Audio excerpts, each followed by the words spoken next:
Very good morning and johar Jharkhand to all of you. आप सभी का स्वागत है हमारे एक्सेलेंसी आईएएस के यूट्यूब चैनल में और जेपीएससी के पाठशाला सीरीज में आपका एक बार फिर से स्वागत है। एंड आज की क्लास में हम लोग सिग्निफिकेंस ऑफ पब्लिक एडमिनिस्ट्रेशन पे विशेष चर्चा करेंगे। हम लोगों का जो ये सीरीज है we have started with the एक sequential classes on the public administration, फिर धीरे धीरे आपको इसमें द पॉलिटी के भी क्वेश्चंस मिलेंगे एंड इन बिटवीन हम लोग जो आपके PYQs हैं, जो मेंस हैं, उसके क्वेश्चंस को भी कंसीडर करेंगे सो दैट कि आपका एक कोरिलेशंस बिल्डअप हो। Public administration it is a specialised subject and इस सब्जेक्ट में आपके एक अंडरस्टैंडिंग होनी चाहिए, तभी आप चीज़ों को कॉम्प्रिहेंड कर सकेंगे। उसमें हम लोग आपको हेल्प करने की कोशिश कर रहे हैं and through these the sequential videos I expect कि आप चीज़ों को समझ सक रहे होंगे एंड जितना मिनिमम स्टैंडर्ड की चीज़ें चाहिए उसको आप ज़रूर फॉलो करें। यहाँ पर ऑफलाइन क्लासेस चल रही हैं और जो अदर एक्टिविटीज़ भी हो रही है कि जो हम लोग डे टू डे करते हैं, साथ ही साथ जो भी हमारे साथ जुड़े हुए ऑनलाइन वीडियोज़ ऑनलाइन माध्यम से हमसे जो जुड़े हैं उनके लिए एक विशेष इनिशिएटिव्स है। इस सीरीज के बारे में हमारा जो पिछला वीडियोज़ था, पिछला जो लेक्चर अपलोड किया गया है, उसमें डिस्क्रिप्शंस बताया गया है कि किस तरह से चीज़ों को रोल आउट किया जाएगा। तो पब्लिक एडमिनिस्ट्रेशन लोक प्रशासन में आपका एक नेचुरल इंक्लिनेशंस डेवलप करना है। पब्लिक एडमिनिस्ट्रेशन में हम लोगों ने इंट्रोडक्शन से स्टार्ट स्टोरी शुरू किया था and we are trying to develop the things, और उसके बाद जो किस ऑर्डर में ऑर्गेनाइज्ड है आपको एक सीक्वेंशियल पैटर्न में ऑलरेडी पिछला वीडियो अपलोड किया गया है, जानकारी दी गई है। सो हम लोग इसमें इंट्रोडक्शंस पढ़ने के बाद मीनिंग की चर्चा किए हैं। मीनिंग के बाद आपको इसमें स्कोप जानना पड़ता है and after understanding the meaning scope फिर हम लोग सिग्निफिकेंस की बात करते हैं। सिग्निफिकेंस ऑफ पब्लिक एडमिनिस्ट्रेशन की पहले हम लोग एक जो अभी तक क्लास में क्या हम लोग समझा है उसको थोड़ा सा रिकैपिचुलेट करेंगे सो दैट कि आज के क्लास आपके लिए बेनिफिशियल हो और आज के क्लास में आपका एक लॉजिकल कोरिलेशंस डेवलप हो, क्लास समझ में आए। पब्लिक एडमिनिस्ट्रेशन के लिए मेरा क्लियर कट सजेशन है कि माय डियर्स, जितने भी मेरे ब्रदर्स एंड सिस्टर्स क्लासेस को फॉलो करते हैं, they must just religiously follow this series. इस क्लासेस को इसी सीक्वेंस में फॉलो करें and that's all for everything. And trust me, ये जो क्लासेस हैं आपके लिए एक बूस्टर का काम करेगा and definitely you would bound with the confidence with this subject ना। ये मेरा कॉन्फिडेंस है और ये आपके मेहनत की ज़रूरत पड़ेगी। सो इंट्रोडक्शन से शुरुआत किए हैं एंड जिसमें हम लोग इस सब्जेक्ट को समझने की कोशिश किए। And what is public administration? It is government in actions, है ना। द गवर्नमेंट इन एक्शंस है, द गवर्नमेंट इन एक्टिविटी है, उसको पब्लिक एडमिनिस्ट्रेशन है। Woodrow Wilson, father of public administration, try to establish the discipline, try to broad a scientific approach to this discipline, कि उनके contributions के बारे में हम लोगों ने देखा। फिर हम लोगों ने निकोलस हेनरी का पैराडिम देखा कि किस तरह से इस डिसिप्लिन का ओरिजिन होता है, एवोल्यूशंस होता है, किस तरह से ये डिसिप्लिन अपने को नर्चर करता है इन द कॉन्टेक्स्ट ऑफ अमेरिका। फिर बाद में ये कंपैरेटिव स्टडी से अमेरिका के बाहर जाता है and various other aspect we have discussed in the very first lecture.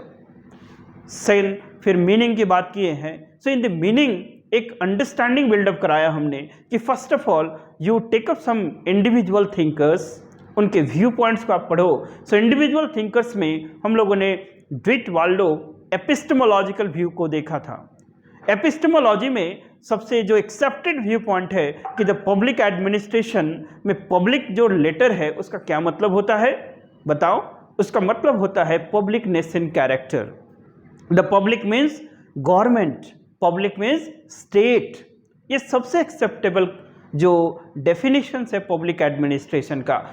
तो पब्लिक एडमिनिस्ट्रेशन को किस तरह से हम लोगों ने समझा है कि what is this the public administration means?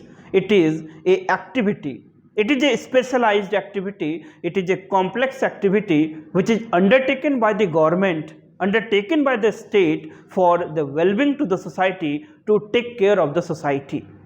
फिर इस definitions में कुछ limitations था जिसको कि डिटवाल्डो ने फिर कहा कि the public administration it is government in actions, it is a response to the dynamics of the society, it is a response to the needs and demand to the society, thereby it is an organismic model, it is an adaptive system.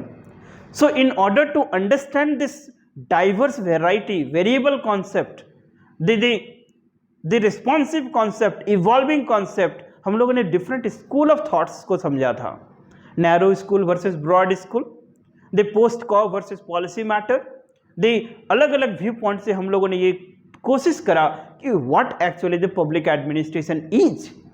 So public administration is basically what it is government in actions. फिर आगे हम लोगों ने scope में इसके दायरा की चर्चा की, जिसमें कि वेलबाई, बेली रिडले, फिफनर के व्यू पॉइंट्स को देखा था. स्कोप हमें ये बताता है कि पब्लिक एडमिनिस्ट्रेशन अपने एक्टिविटीज़ के डोमेन में what are the activities it basically cover captures. हम लोगों ने क्या देखा कि everything it is undertaken through an organizational concept. Fayol का कॉन्सेप्ट याद है कि एक ऑर्गेनाइजेशनल व्यू पॉइंट से पढ़ो, आप सिस्टमेटिक अप्रोच से पढ़ो कि what is system approach. Government of India is a system, government of Jharkhand एक सिस्टम है, डिस्ट्रिक्ट एडमिनिस्ट्रेशन एक सिस्टम है. तो सबसे पहले हमको ऑर्गेनाइजेशंस डिफाइन करना पड़ेगा. तो फियोल ने क्या बताया कि ऑर्गेनाइजेशनल में 6 एक्टिविटीज होती हैं. दैट इज वाई द फियोल को क्या बोला जाता है कि that the father of modern science of management. ये सब ऑलरेडी बात किए हुए हैं. जो इन चीज़ों को समझने में अपने को इनकेपेबल फील कर रहे हैं, I urge please go to the playlist लिस्ट. झारखंड के जेपीएससी के पाठशाला सेक्शन में जाएं, वहां पर आपको इस सिक्वेंशियल मैनर में वीडियोज अपलोडेड है, please go through that one. इस लास्ट क्लास के बाद आपको तो समझ में आ ही गया होगा कि ये तैयारी मांगेगा, इतना आसान नहीं है जो लोग इसको बना के रखे हैं. It is not a very cup of the tea. हाँ, those who are studious, those who are determined, those who are laborious, उनके लिए कप ऑफ टी है माय डियर. क्योंकि जो आपका स्टैंडर्ड एक बार सेट हो जाएगा तो आप थाउजेंड्स में होंगे, सिर्फ टॉप के थाउजेंड्स में होंगे, आपके कॉम्पिटिटर्स बहुत कम होंगे. सो एक बार मेहनत करें और अपने लेवल को इंक्रीज करो, क्योंकि मेंस के लेवल पे आपके कॉम्पिटिटर्स कम होंगे. बाकायदे आपने तैयारी सही से करी है तो अपने लक्ष्य को छोटा नहीं करना है. तो स्कोप में हम लोगों ने फिर विलबाई ने क्या बोला था कि 5 डायमेंशंस हैं. कौन कौन से? ऑर्गेनाइजेशनल स्ट्रक्चर, फिर overhead administration, man, material, financial administration. इसके बारे में स्टडी करना बेसिकली ये कैप्चर करता है अपने स्कोप में. बेली रिडले क्या बोलता है कि descriptive dimension of organisations, normative dimension of organisations, instrumental dimension of organisations, exemptive dimension of organisations को कवर करता है. माने स्कोप का मतलब कि अभी ऑर्गेनाइजेशंस का स्ट्रक्चर, प्रोसेस, बिहेवियर क्या है, और फ्यूचर में ऑर्गेनाइजेशंस का that is called structure, process, behaviour क्या होगा. क्या हम लोग के स्टेट में जो अभी कंटेम्प्रेरी एडमिनिस्ट्रेशन है, जो गवर्नमेंट है, आज से 20 साल के बाद भी वैसा ही हम लोग एक्सपेक्ट कर रहे हैं कि वैसा ही रहना चाहिए? नहीं. हम लोगों को पता चलता है कि दैट इज कि एडमिनिस्ट्रेशन यदि अच्छा नहीं हो तो अभी हम लोग आज पढ़ेंगे सिग्निफिकेंस में कि किस तरह से इम्पैक्ट करता है वो सिविलाइजेशंस को, किस तरह से इम्पैक्ट करता है एडमिनिस्ट्रेशन एक that is called welfare states को. सो ये सारे एस्पेक्ट आज की चर्चा का टॉपिक है. तो स्कोप में हम लोगों ने क्या पढ़ा था कि स्कोप में डिफरेंट स्कूल ऑफ थॉट्स लिखा, जैसे कि narrow school, broad school versus that is called instrumental managerial versus integral view point, that is called POSDCORB versus substantive view points.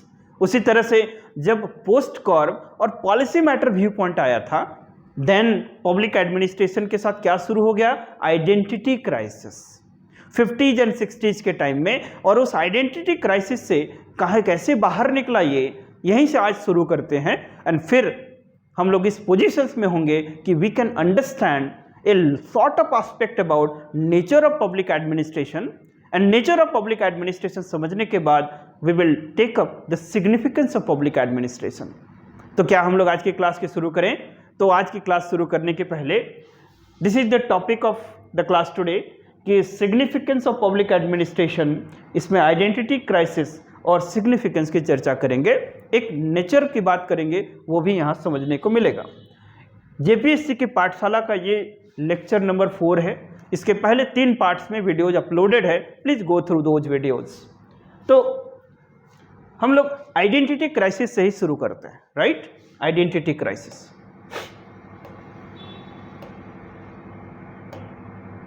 तो हम लोग एक टॉपिक से शुरू करेंगे, that is called the identity crisis.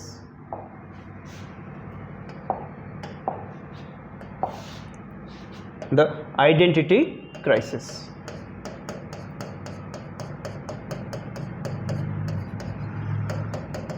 ये आइडेंटिटी क्राइसिस क्या था कि जब 50s एंड 60s के टाइम में ऐसा हुआ कि दैट इवोल्यूशंस पे थोड़ा सा रिकैप कराते हैं so that you can understand कि द डिसिप्लिन में according to Nicholas Henry that is 1900 to 1927 ये फर्स्ट फेज था, एंड 1937 टू 1950 ये सेकेंड फेज, फिर 1950 टू 1970 और इन बिटवीन 1956 टू 1970 ये जो टाइम पीरियड था इवोल्यूशंस में बात की है हम लोगों ने। निकोलस हेनरी का पैराडाइम है कि किस तरह से पब्लिक एडमिनिस्ट्रेशन का डिसिप्लिन इवॉल्व हुआ है with the passage of time. Recent discipline है, after the 1900 generally we take the birth as well as nurturing. So during this time क्या आया ना, during this time the classical principles were developed, है ना? So classical principles, the classical principles were developed. Then classical principles के बाद इस phase में 3 सब पार्ट है कि क्रिटिसिज्म हुए इन क्लासिकल प्रिंसिपल्स का, एंड उन क्लासिकल प्रिंसिपल्स के बाद कुछ रिएक्शंस भी आया उन क्रिटिसिज्म का, that is you can call it कि criticism plus reactions to those criticism. ये फेज था 37 टू 50 के टाइम्स, एंड इसी दौर में that is principles, reactions, criticism के दौर के बाद 2 बेसिक अटैक हुए पब्लिक एडमिनिस्ट्रेशन के डिसिप्लिन में, दैट इज 50 टू 70 में, that is attack by the political science. Political science ने इसको अटैक किया, और फिर बाद में एक अनदर डिसिप्लिन है दैट इज मैनेजमेंट साइंस। इसने भी पब्लिक एडमिनिस्ट्रेशन के आइडेंटिटी पे क्वेश्चन किया। आखिर ये आइडेंटिटी क्राइसिस क्यों हुआ था? तो यहां पर आपको कौन सा व्यू पॉइंट जानना है, that is called public policy view point. Public policy जो एकदम आज की क्लास से ही वीडियो में जुड़े हैं, प्लीज गो थ्रू, क्योंकि पब्लिक एडमिनिस्ट्रेशन है और यहां पर हम लोग सीरियस काम कर रहे हैं। यदि पढ़ा नहीं है तो हो सकता है ये लेक्चर बाउंस जाएगा, लेकिन यदि पढ़े हो तो फिर ये आपके लिए सुपर स्ट्रक्चर का काम करेगा। So please go through and revise. हमारा वीडियो हमेशा वैल्यू एडिशंस के लिए होता है और always it will boost up the confidence to the next level. So public policy में थोड़ा सा बैकग्राउंड बता देते हैं कि व्हाट हैपेंड। पब्लिक पॉलिसी के पहले क्या स्कूल चलेगा साथ में? Post Corp. Post Corp, post Corp. तो जो हमारे जो फॉलोअर्स हैं, regular followers, please comment section में बताओ पोस्ट कॉर्प का क्या मतलब होता है। ये क्या बताया था, इसको क्या बोलेंगे? These are called managerial tools and techniques. POSDCORB view में planning, organising, staffing, directing, coordinating, reporting, budgeting की बात हुई। तो ये बात हुई कि आखिर ये जो टेक्निक्स हैं, द टूल्स हैं, उनको किन कॉन्टेक्स्ट में लगाया जाए। पब्लिक एडमिनिस्ट्रेशन के स्कोप में क्या सिर्फ इन टूल्स टेक्निक्स के बारे में पढ़ना ही स्कोप है इसका? नो, लेट्स से एग्जाम्पल मैंने बताया था कि if you take about the PWD department और दूसरा रॉ के डिपार्टमेंट की बात किए थे कि ऑडिटिंग दोनों ही कॉन्टेक्स्ट में डिफरेंट होता है। एक में मैंडेटरी ऑडिटिंग है, एक जगह नहीं है। इसका मतलब इफ द पब्लिक एडमिनिस्ट्रेशन का स्कोप हम लोग सिर्फ ये बोलें कि इन टूल्स टेक्निक्स के बारे में स्टडी करना है, तब तो ये नैरो व्यू पॉइंट हो गया, क्योंकि पब्लिक एडमिनिस्ट्रेशन में जो टूल्स टेक्निक्स हैं वो यूनिवर्सल नहीं है। Auditing is somewhere different, another space, another case में डिफरेंट है। So that is why the scope मतलब इससे भी कुछ बड़ा है। सो दैट इज वाई फिर इसके काउंटर में द पब्लिक पॉलिसी आया, और पब्लिक पॉलिसी से कि दैट कि study about the tools and techniques in certain context. जैसे ग्रामीण एरियाज है तो वहाँ अलग तरीके से पढ़ेंगे, जैसे कि अर्बन एरियाज है वहाँ अलग तरीके से पढ़ेंगे। तो ये स्कोप बेसिकली कैसा है, इवॉल्विंग है। सो जब हम लोग इशू बेस्ड स्टडी करते हैं तो पब्लिक पॉलिसी बेटर टॉपिक में आता है। और जब पब्लिक पॉलिसी पढ़ने लगे तो व्हाट वी हैव सीन कि the public administration is a multi disciplinary subject. Public administration कैसा है, ये मल्टी डिसिप्लिनरी सब्जेक्ट है, multi disciplinary subject. Why this is called multidisciplinary subject? Because public administration now under its fold studying about the political science, management science, sociology, anthropology, geography, disaster management, police reform सब पढ़ने लगा, तभी ना issue based policy बनेगा। सो जब चूंकि multidisciplinary होने लगा सो अटैक हुआ इसके ऊपर में। पहला अटैक कौन किया, that is the mother discipline, that is called political science. Political science को क्या बोला जाता है, mother discipline of the public administration. फिर बाद में एसोसिएटेड डिसिप्लिन है जिसको बोलते हैं मैनेजमेंट साइंस, और मैनेजमेंट साइंस ने भी अटैक किया, और management science is also tagged as sister discipline of public administration. तो पब्लिक एडमिनिस्ट्रेशन में दो डिसिप्लिन ने अटैक किया, कब, 50s 60s के टाइम में। सो 50s के टाइम में mother discipline attack, sister discipline attack. Mother discipline attacked with aggression, mother discipline ने किस तरह से अटैक किया, एग्रेशन, एंड सिस्टर डिसिप्लिन ने इनडिफरेंस के साथ अटैक शुरू किया। यहां तक लास्ट क्लास में बात किए थे। The mother discipline attacked with aggression and sister discipline attacked with indifference. And इस तरह से इस कॉन्टेक्स्ट में how the public administration come out, यहां पर आइडेंटिटी क्राइसिस का टॉपिक है, राइट। तो आगे की स्टोरी में आगे बढ़ेंगे तो यहां पर हम लोग क्या देखेंगे कि the public administration during 50s and 60s suffering from attack from the two discipline, एक political science and the management science, and how the discipline emerged. और इसके लिए कॉन्सेप्ट बताया था ना कि द लोकस एंड फोकस, ये दोनों 1970 के बाद डिफाइंड हो गया किसका, न पब्लिक एडमिनिस्ट्रेशन का। तो ऐसे समझिए कि दैट कि किस तरह से इसने अपने आप को डिफेंड किया। तो कुछ थिंकर्स के नाम याद रखेंगे, like Dwight Waldo, like Frederiksen,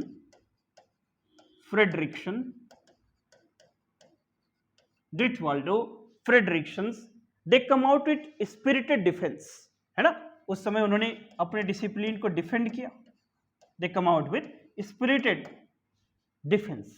किस तरह से डिफेंड किया ना, first of all they defend with political science and management science, political science versus public administration, ऐसे हम लोग देखते हैं ना। Political science and public administration में how they defended, they say कि the political science is a very old discipline, no doubt it is more than 2000 years old, ये सदियों से, हजारों सालों से चलते आ रहा है। तो this is a very old discipline.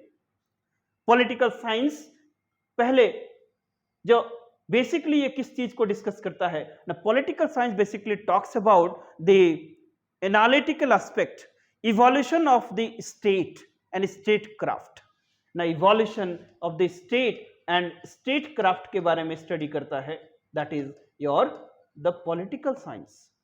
But political science के जो डिवाइसेस हैं, द पॉलिटिकल साइंस के जो प्रिंसिपल्स हैं, that would not developed in such a way that it will capture the government in actions.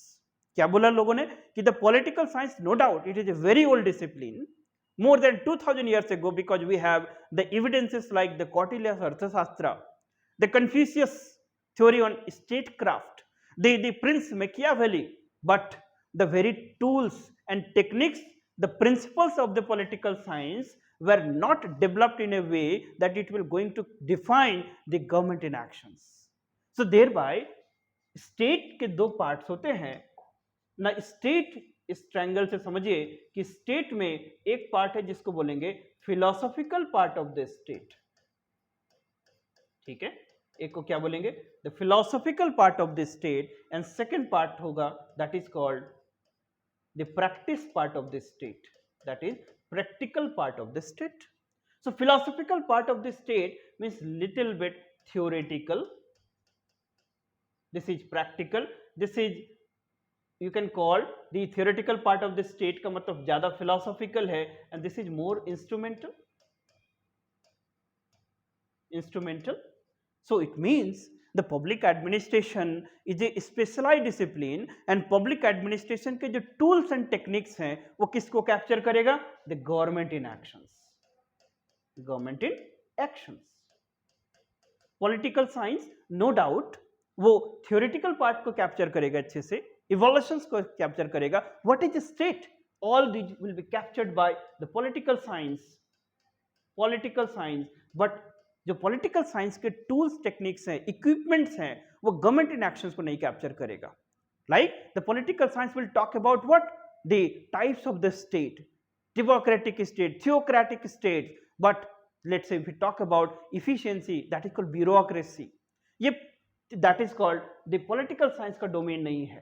Public administration बात करेगा let's say accountability, the public administration बात करेगा effective allocations of the goods and services, ये बात करेगा implementations, ये बात करेगा ऑडिटिंग, मतलब पोस्ट कॉर याद है, planning, organising, staffing, directing, coordinating, reporting, budgeting, ये कौन बात करेगा?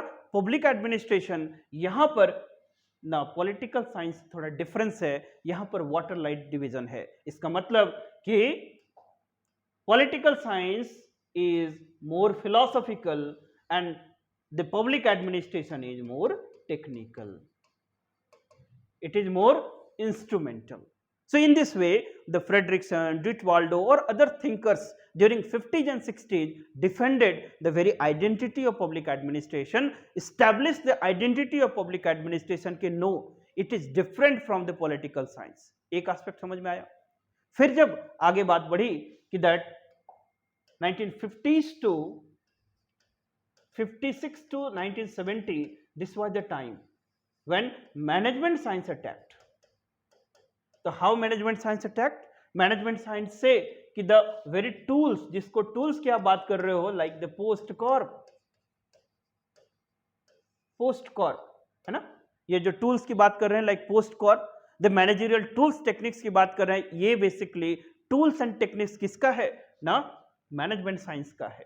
So how the public administration is claiming कि very vocabulary of the public administration are basically the vocabulary of the management science. इसको यहाँ ऐसे लिखेंगे कि that the vocabs of the public administration, the vocabs of public administration belongs to management science.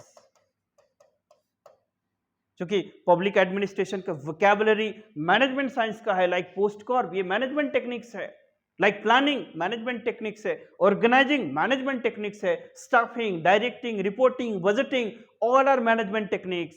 How the public administration can claim कि these are the words vocabularies of a separate discipline. So फिर public administration defend करेगा. How? Let's see. The public administration defended like कि this is let's say the management science and this is let's say the public administration. तो बोलेगा कि the public administration and management science there is a difference. And what is the difference? Because management science work for the 3E and the public administration basically works for 4E. The management science is a discipline which focus on profit maximization, but the public administration which focus on the fair and equitable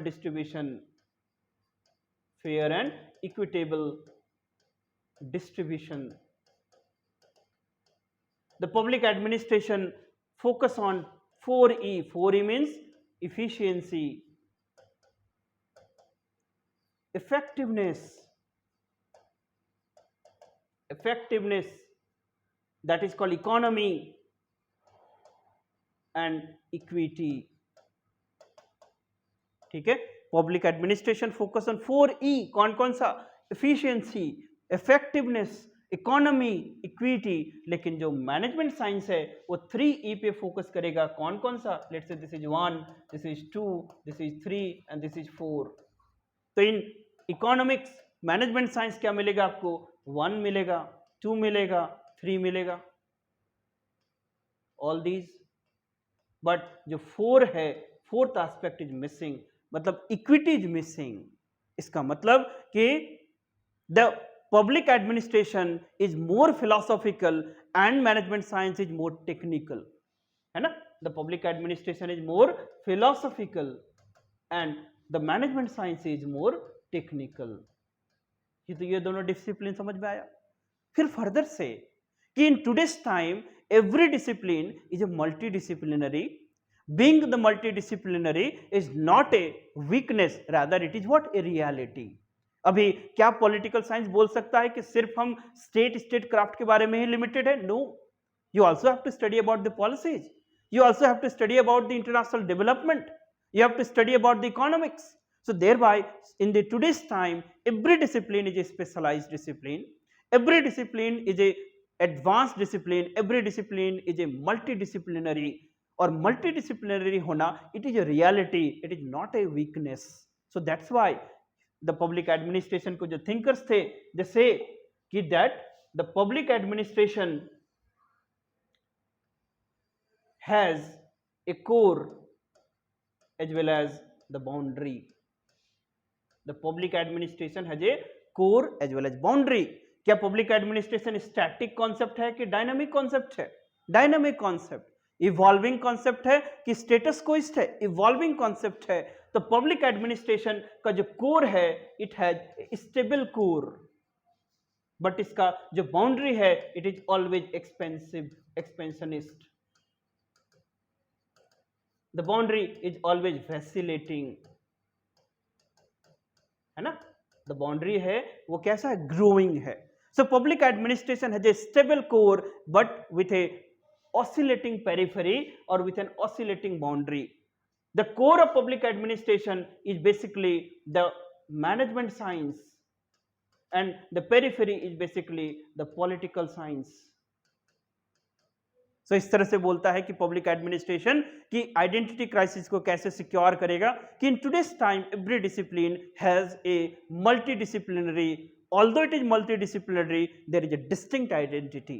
The public administration has a stable core and the core is basically the tools and techniques which is captured through the management science, and it has a oscillating boundary, matlab evolving boundary, that is called oscillating periphery, and which is captured through the public policies, which is captured through public policies. इसका मतलब है कि it is captured through the, it is circumscribed through the political science.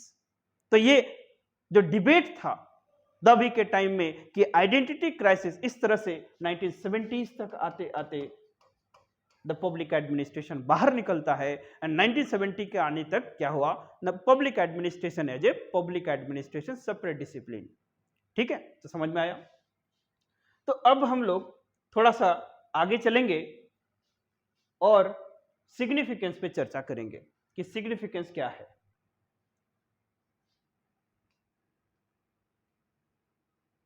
So this is the topic कि significance of public administration. तो क्या public administration significant है कि insignificant? इसी क्वेश्चन से हम लोग शुरू करेंगे. पिछला जेपीएससी में जो क्वेश्चन पूछा गया आपका कि that is called they explain about the meaning and significance of public administration. तो क्या पब्लिक एडमिनिस्ट्रेशन का सिग्निफिकेंस क्या है ना? उस सिग्निफिकेंस को समझने के लिए हम लोग 3 डायमेंशन में इसको कवर करेंगे और 3 डिफरेंट एस्पेक्ट्स को पढ़ने की कोशिश करेंगे कि public administration and the civilisations, the public administration as a discipline versus profession, और public administration what as a critical to the modern welfare state. 3 different aspect है. The significance of public administration we will study under 3 headings. कौन कौन से 3 headings होगा ना? Let's C.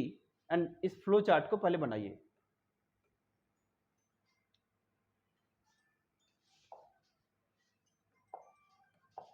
So significance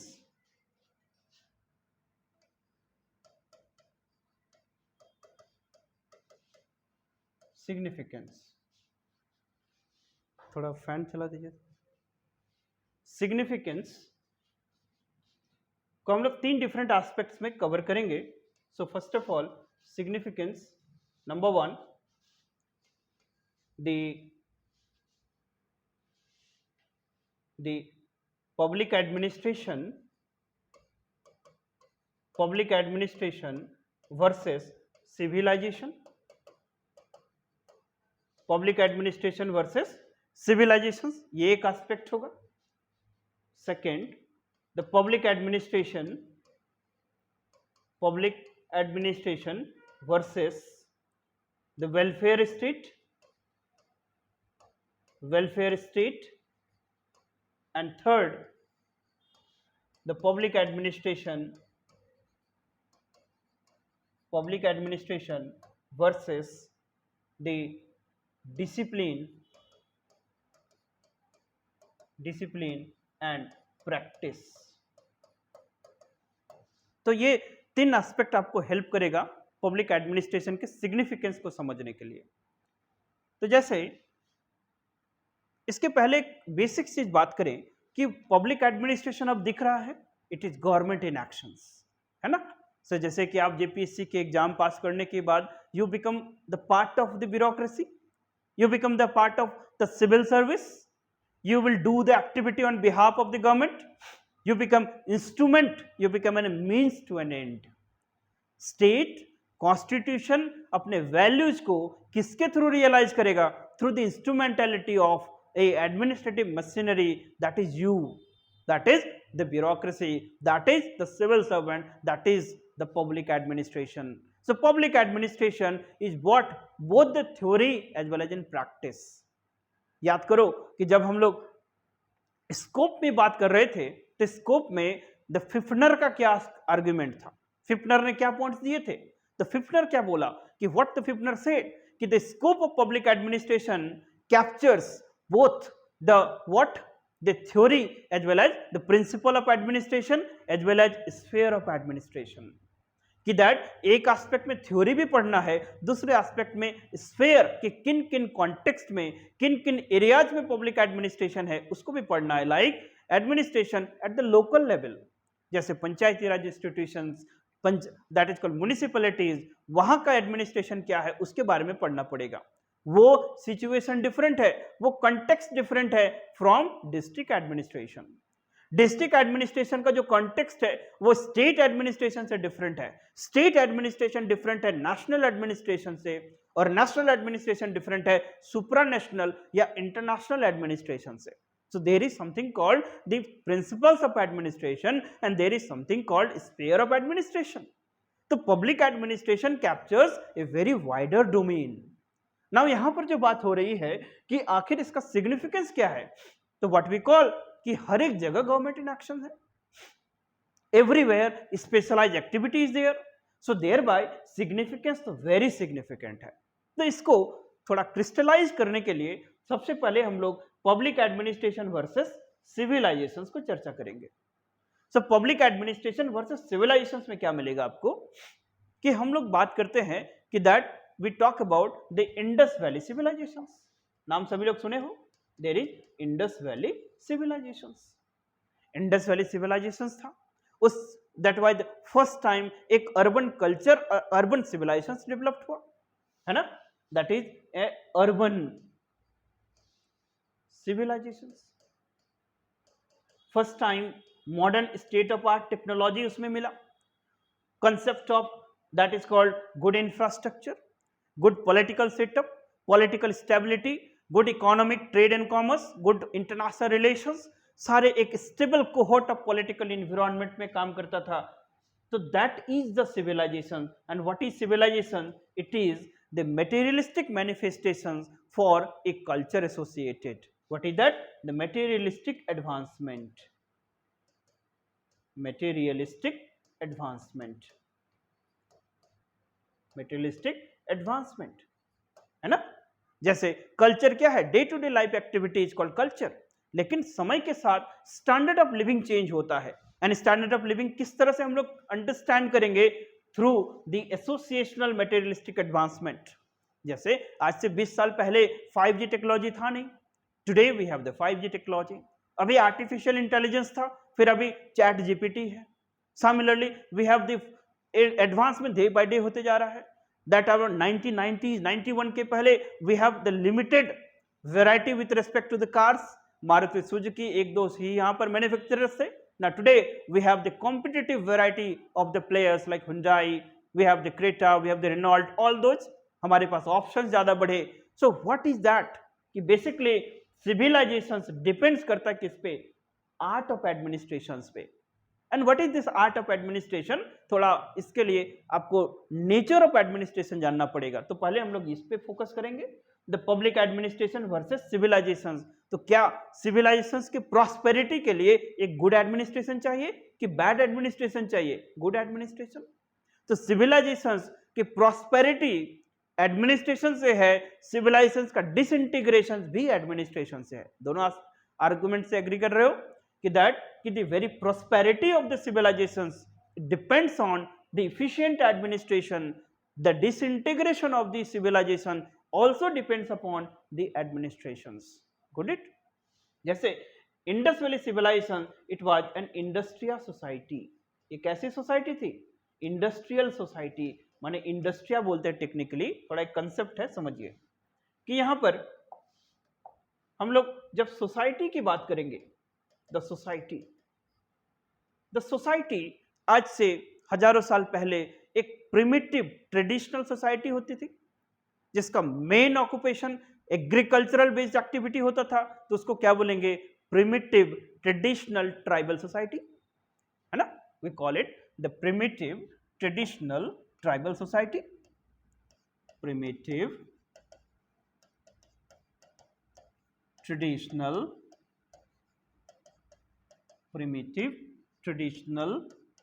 tribal society. And mostly the people will engage in agricultural activity जब life settled हो जाता है ना? तो उस तरह के सिस्टम को बोलेंगे हम लोग एक एग्रारिया सिस्टम। कैसा सिस्टम? एग्रारिया सिस्टम। अब जब सोसाइटी धीरे धीरे एडवांसमेंट की ओर जाएगा, मेटेरियलिस्टिक एडवांसमेंट एसोसिएट होगा, तो वो सोसाइटी ना स्टैंडर्ड लिविंग ग्रो होगा, इकोनॉमिक ग्रोथ होगा, और वही धीरे धीरे सोसाइटी किसमें कन्वर्ट होती है ना? Modern industrial society. किस तरह की सोसाइटी में कन्वर्ट होगी? The modern society. Modern society. And ये मॉडर्न सोसाइटी किस तरह का सिस्टम डेवलप करेगा? That is called industrial society, that is called industrial system, that is called industrial system. तो थोड़ा दिखा कि एक ट्रेडिशनल ट्राइबल सोसाइटी जो होगी, प्रिमिटिव सोसाइटी, वो किस तरह का सिस्टम होगा? That is agrarian system. दिख रहा है कि नहीं? आज से लेट से 5000 साल पहले चलें तो we have Indus valley civilisation. उसके बाद फिर हम लोगों ने क्या मिला? That is called Vedic society, है ना? वहां थोड़ा ट्रैप है क्योंकि जो हम लोग का इंडस वैली सिविलाइजेशन था वो कैसा था? Industrial society, industrial. लेकिन फिर जब वैदिक कल्चर आया तो वो किसमें कन्वर्ट हो गया? एग्रारिया। फिर एग्रारिया से धीरे धीरे अब हम लोग किसमें फिर कन्वर्ट हो गए? आफ्टर इंडस्ट्रियल रिवॉल्यूशंस, एनलाइटनमेंट के बाद ना फिर से इंडस्ट्रियल सोसाइटी। तो ये इस तरह से चलते रहेगा, एग्रारिया, इंडस्ट्रिया, ट्रांजिसिया। तो यहां पर जो कंसेप्ट बता रहे थे कि द इवोल्यूशन ऑफ सोसाइटी, और ये सोसाइटी किस पे डिपेंड करता है? पॉलिटिकल कंडीशंस पे, स्टेबिलिटी ऑफ द गवर्नमेंट पे, टाइप ऑफ एडमिनिस्ट्रेशंस पे। तो चूंकि कौन visible part of the state होता है? Government in actions. तो इसका मतलब है कि the civilisations basically depends on administration, and that is particularly public administrations. तो ये एग्रारिया सिस्टम किसमें ट्रांसफॉर्म होता है बताओ? इंडस्ट्रियल सिस्टम टाइम के साथ। और ये मुझे बताओ कि क्या एक ही दिन में ट्रांजिशन पॉसिबल था? नो। तो इन बिटवीन एक स्टेज आया होगा जिसको हम लोग टेक्निकली क्या बोलते हैं? ट्रांजिसिया। क्या बोलते हैं इसको? ट्रांजिसिया। सो ये एक स्टेज से गुजरेगा एग्रारिया, फिर ट्रांजिसिया पहुंचेगा, फिर कहां पहुंचेगा? इंडस्ट्रिया। इसी तरह से मेटेरियलिस्टिक एडवांसमेंट होता है।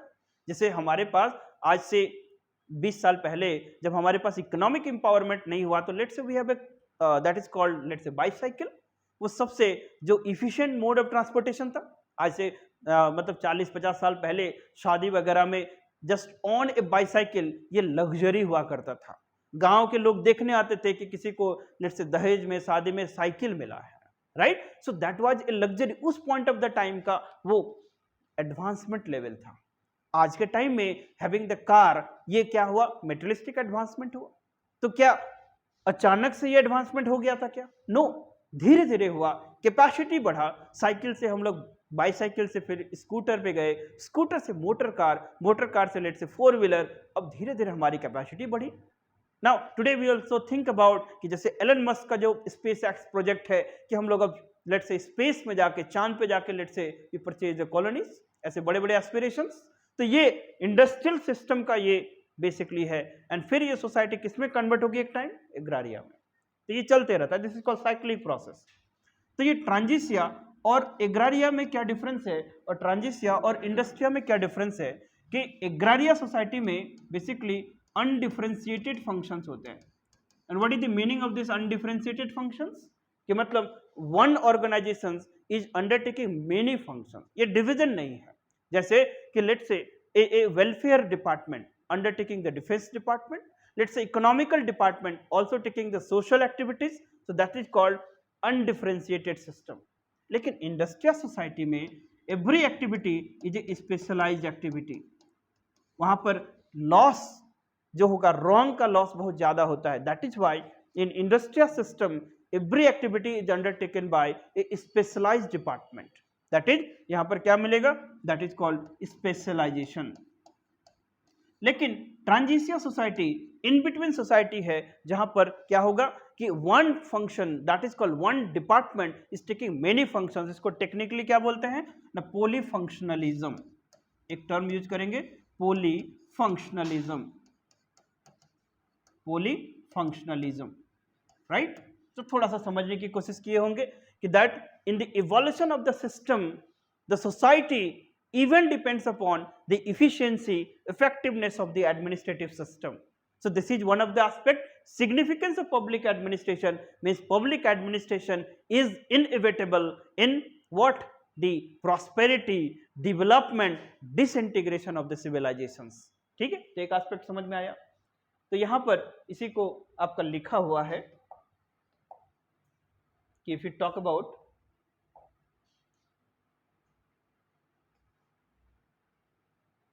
इस स्लाइड को आराम से आप लोग पढ़ सकते हैं। You can see all are written here, you can also download the PDF. इसको पीडीएफ आपको मिल जाएगा, you can contact. Okay, so ये बेसिक एस्पेक्ट है, उसको समझते हैं। तो this is the first aspect ना, that is about the significance of the public administration with respect to the civilisation. मतलब इसको वेलफेयर स्टेट एडमिनिस्ट्रेशन के फॉर्म में लिखा गया है। Now let us talk about the another two aspect जिसमें आपको और समझ में आएगा। ठीक है ना, public administration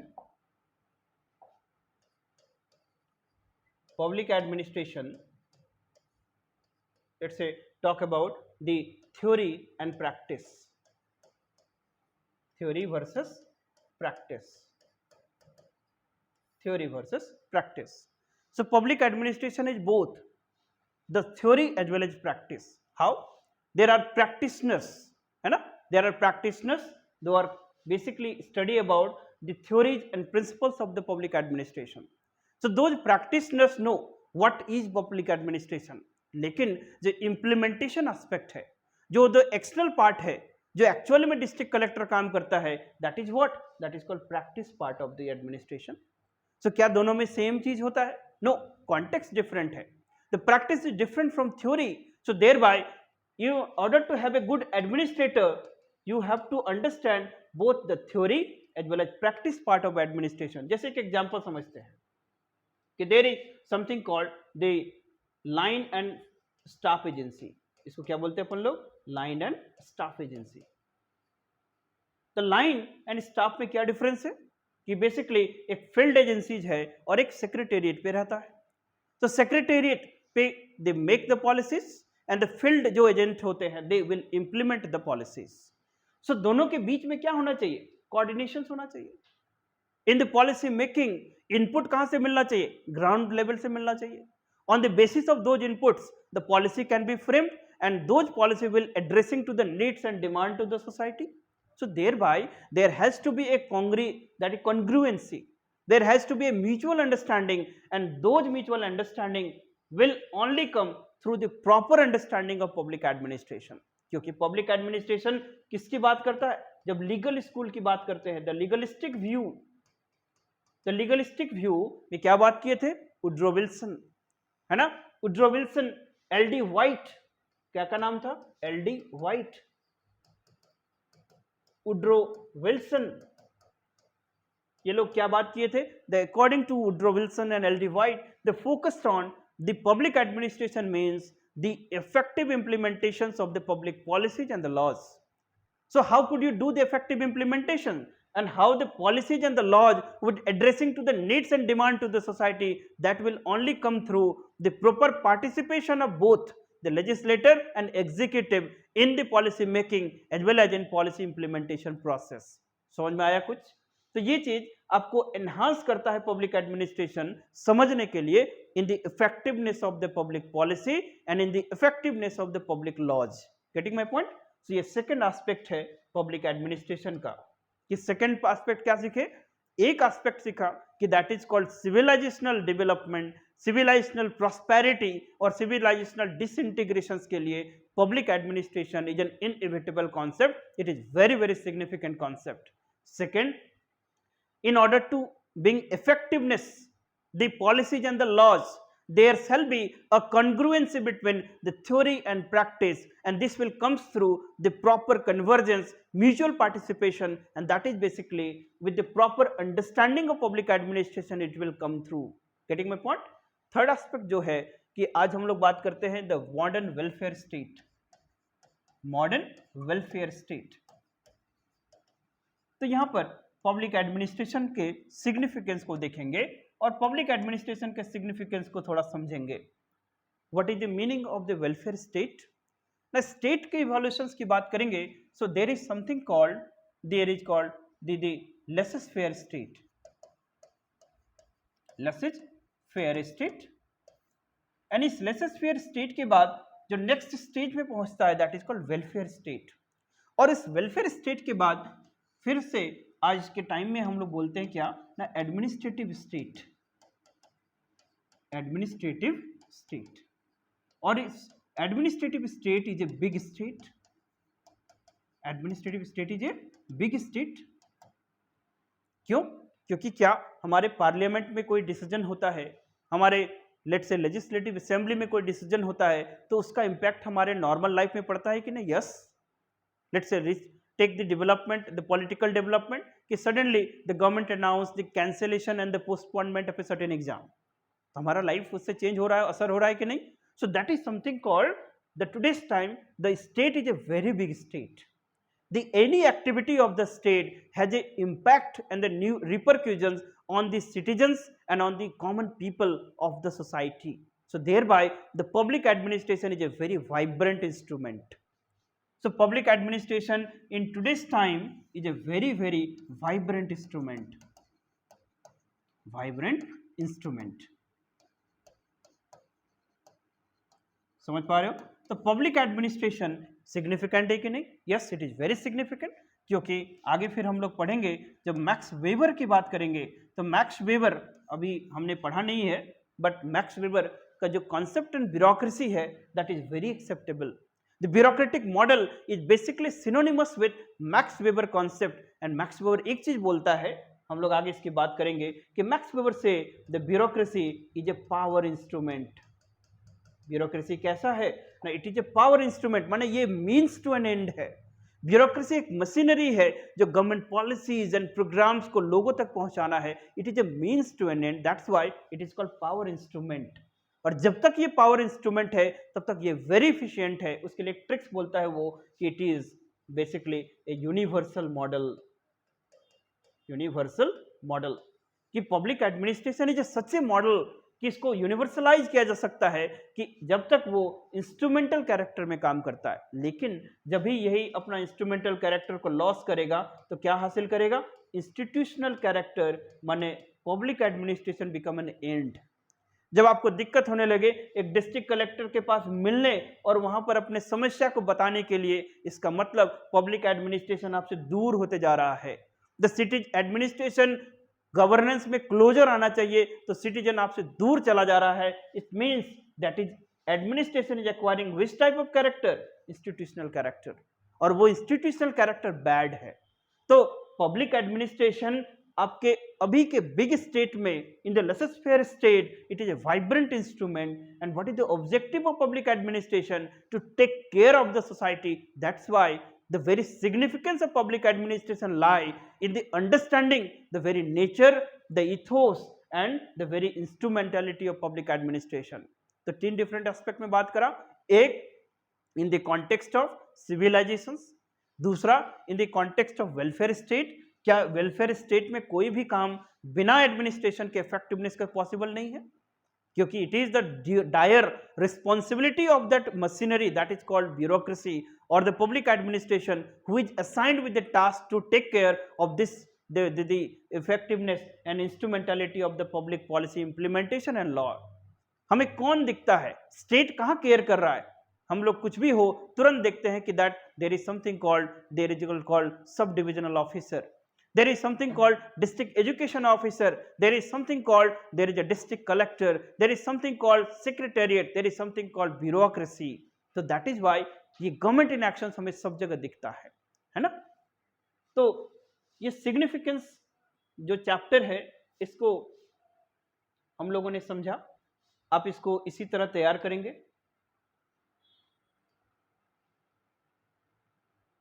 the significance of the public administration. अब आराम से इस स्लाइड को आप लोग पढ़ सकते हो। You can read while pausing all the slides. So significance of public administration, that in the modern welfare state you can see that is called students of public administration, मतलब यहाँ पर वो theory और practice वाले को समझना है। Public administration is critical to the people at large, क्योंकि हर एक actions of the public administration has an impact on the society, because कोई भी public officer, it is holding the office of public trust and confidence. So that is why any actions, whether good or bad, it has a wider connotations, it has a wider impact. तो इसी चीज को यहाँ पर लिखा हुआ है। So public administration, ये सब चीजें theoretically लिखी हुई है जो ऑलरेडी हम लोगों ने बात कर चुका है। In the evolution of the state, state के प्रॉस्पेरिटी में, स्टेट के डिसइंटीग्रेशन में पब्लिक एडमिनिस्ट्रेशन सबसे इंस्ट्रूमेंटल है, सबसे कैटेगोरिकल है, राइट। फिर आगे बढ़े तो यहाँ पर दो चीजें बात करी हुई है कि basically public administration is considered to be critical to the students because of the two reasons ना। एक छोटा सा एस्पेक्ट है कि बेसिकली यहाँ पर वर्ल्ड के कुछ सिस्टम्स को कंपेयर किया गया है। जैसे हमारे इंडिया के केस में क्या चलता है, लेटरल एंट्री। कुछ कुछ जगह पे लेटरल एंट्री नहीं चलता, राइट। सो लेटरल एंट्री का मतलब क्या होता है कि कोई स्पेशलाइज्ड पर्सन जो कि प्राइवेट सेक्टर्स में है, गवर्नमेंट सेक्टर में इफिशियंसी के साथ प्रॉब्लम हो रहा है, तो उस पर्सन को इंडक्ट किया जाएगा। जैसे हमारे यहाँ जॉइंट सेक्रेटेरिएट लेवल पे that is called private sectors के डायरेक्ट इंडक्शन होता है, किसमें ना, government machinery, that is called bureaucracy के हायरार्की में होता है। सो इस क्यों किया जाता है, जस्ट इन ऑर्डर टू असर द हायर इफिशियंसी। तो ये सारे जो प्रैक्टिस है, ये सारे जो सिस्टम्स है, वहां पर जैसे ये सेकेंड हैंड सिस्टम चलता है सिंगापुर, ब्रिटेन, न्यूजीलैंड में, उसी तरह से जैसे लेटरल एंट्री का कॉन्सेप्ट चलता है ये यूएसए वगैरह में। तो इस तरह के सिस्टम जानने say that is called the members of public administration, जो इसको पढ़ते हैं they could understand what actually the public administration is. ठीक है, तो आगे बढ़े तो फिर the public administration is critical to the people at large. Yes, the public administration is a device, the instrument जिसके थ्रू ना पब्लिक पॉलिसीज, पब्लिक लॉज को इंप्लीमेंट किया जाता है। मूर्स क्या बोलता है, there was a thinker that is called Moores, and Moores say the public administration basically what, the public administration focus on effective allocations of the public values. And public values का मतलब क्या था, goods and services. ठीक है, तो ये सारे एक बार स्लाइड को पॉज करके पढ़ लेना।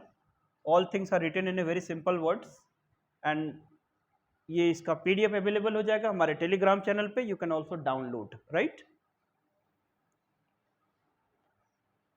एक टॉपिक है that is called nature of public administration.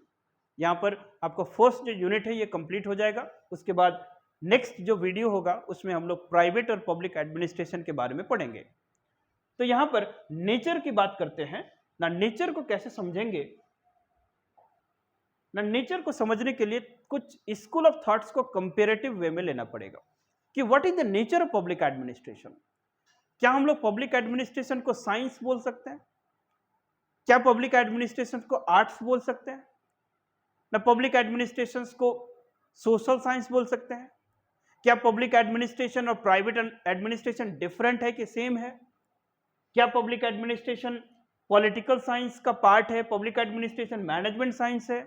ये सब बातें नेचर में होती हैं, राइट।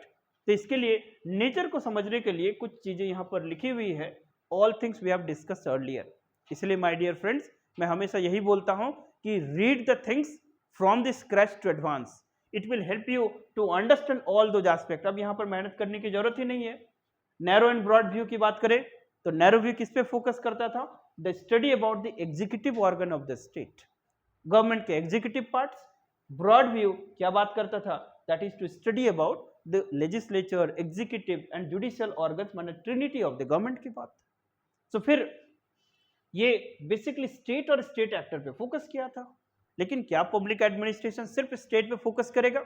मान लेते कोई नेक्सलाइट एक्टिविटी हो जाता है, तो क्या एडमिनिस्ट्रेशन उसको केयर नहीं करेगा? उससे काउंटर करना किसकी जिम्मेदारी है? एडमिनिस्ट्रेशन की। So it is more than state and state actors. कोई weaker section to the society, let's say transgender, उसके मेन स्ट्रीमिंग की बात होनी है, so who will take the responsibility? It is the government. So it is more than state and non state actor.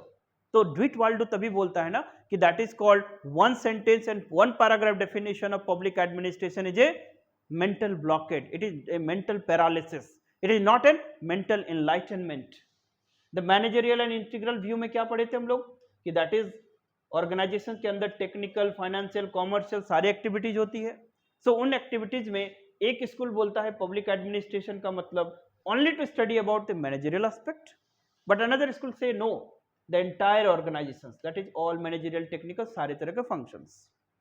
अब यहां पर discretionary versus instrumental, public administration as an art and science, public administration as a discipline and profession, public administration as a political science, public administration as a management science, public administration as a social science। ये तीन topic है। इसमें से अभी हम लोग identity crisis में इसको डिस्कस कर लिए। Political administration as a pub ad as a political science, इससे किस तरह से बाहर निकला। Pub ad as a management science, इससे किस तरह से डिफेंड किया ना। Pub ad as a social science, इसकी भी चर्चा कर चुके हैं। नाउ ये जो दो तीन एस्पेक्ट है, that is called instrumental versus discretionary school, public versus private administration और public administration as a discipline and profession, ये तीनों को हम लोग नेक्स्ट क्लास में कवर करेंगे, क्योंकि हमारा जो नेक्स्ट यूनिट है that is public administration versus private administration, that is निजी जो आपका लोक प्रशासन है वो किस तरह से एक सार्वजनिक लोक प्रशासन से डिफरेंट है। All those we will take up under all these broad contours. So let's conclude the today's class. Today we have understood about significance of public administration. लोक प्रशासन का जो significance है, importance है, वो क्या है ना। लोक प्रशासन, the public administration is everything.